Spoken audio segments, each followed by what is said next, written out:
So around this time, around the holidays, oftentimes we're encouraged to give more and give to other organizations, or maybe just give locally to people in need.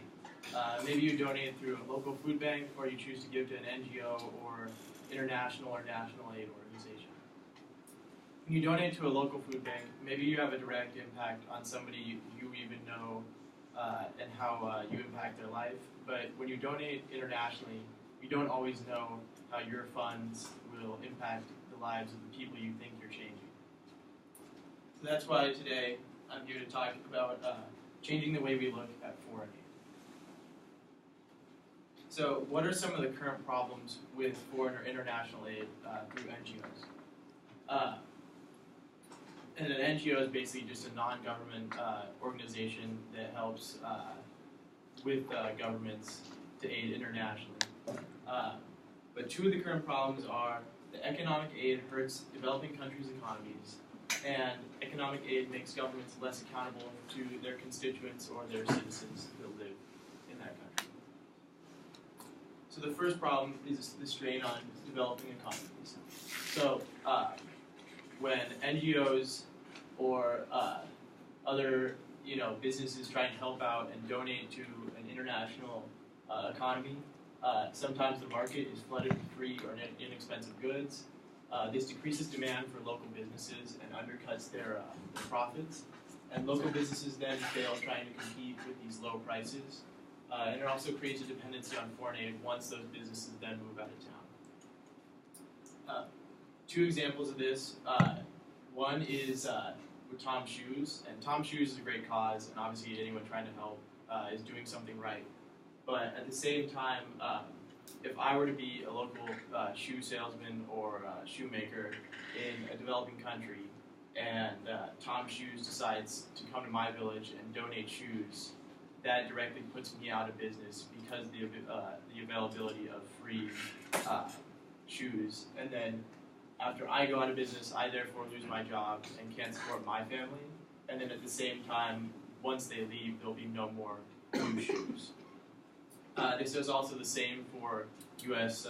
Or other countries giving surplus crops to developing countries and selling them at a reduction of what the local price for that crop. The second problem is it creates less accountable governments. Usually in an economy or a government, the citizens usually are able to control the government to some way because they pay taxes, and also the government then listens to them because they want them to keep paying taxes and keep voting for them. However, aid decreases the responsibility the government has to the people.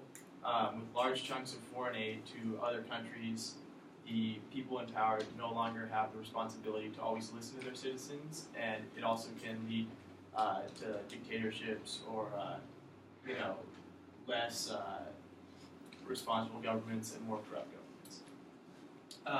Amos Eaton, a Princeton economist, was talking about government aid and how it affects governments. He says, for instance, most governments depend on the people for taxes in order to run themselves, provide services to their people.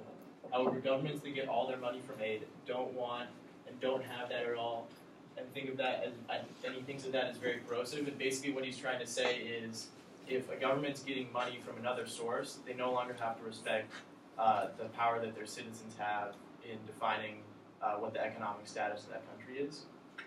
And one example of this is in Ethiopia. The former prime minister of that country basically shut off all food aid and loans to local farmers in regions that didn't support his party or the party or his other candidates for that party. And so they used food aid and farming loans to basically kind of get everyone to vote for them and keep him in power for like a long time. And so that's from a 2011 Guardian article on Ethiopian foreign aid, is that there were reports of him restricting foreign aid to the Ethiopian people. Is all foreign aid bad, though? Definitely not. If you think about direct relief aid, which is basically aid after a crisis. So if you were to look nationally here, something like Hurricane Katrina, Hurricane Harvey, major earthquakes, and then if you were also to look internationally at possible famines like in Somalia in the 1990s, direct relief aid is definitely a good cause, and it definitely helps in times of crisis for other countries. Food relief aid, aiding impoverished communities with food, is still one of the best ways to bring those people out of famine during even times that aren't necessarily considered crises, but in highly rural areas that do experience famine from time to time, whether it's weather or warring states. Also, foreign aid helps build relationships and democracies. This goes back even to the 40s when the U.S. chose to invest in many countries after World War II with the Marshall Plan, and we still do it today as we invest in countries around the world in order to maintain democratic relationships. And David Rothkopf, a professor of international relations, is speaking to the fact that, in this quote, that we really do need to continue to fund foreign countries in order to keep up relations, so that in order that other countries don't step in behind us that may not support our similar views and aid them. So this was a similar policy during the Cold War that we also funded international countries in order to kind of defeat communism globally and not have them step in and put in different governments. So it does help in building relationships and keeping democracies. But foreign aid should be directed in a different way. So how should it be? Well, first off, we should consider to distribute to democratic countries that are really aligned with our interests and kind of our policies, and trying to create a government that's quite like ours or other successful democracies. We should have a greater focus on developing communities to have like a more sustainable view and not be dependent on this continuous foreign aid, but have kind of them kick off the training wheels and become out on their own. We should help in construction of public infrastructure. This is one of the biggest things that helps foreign countries move forward, whether it's better roads, better schools, or just putting them in place where they might not already be.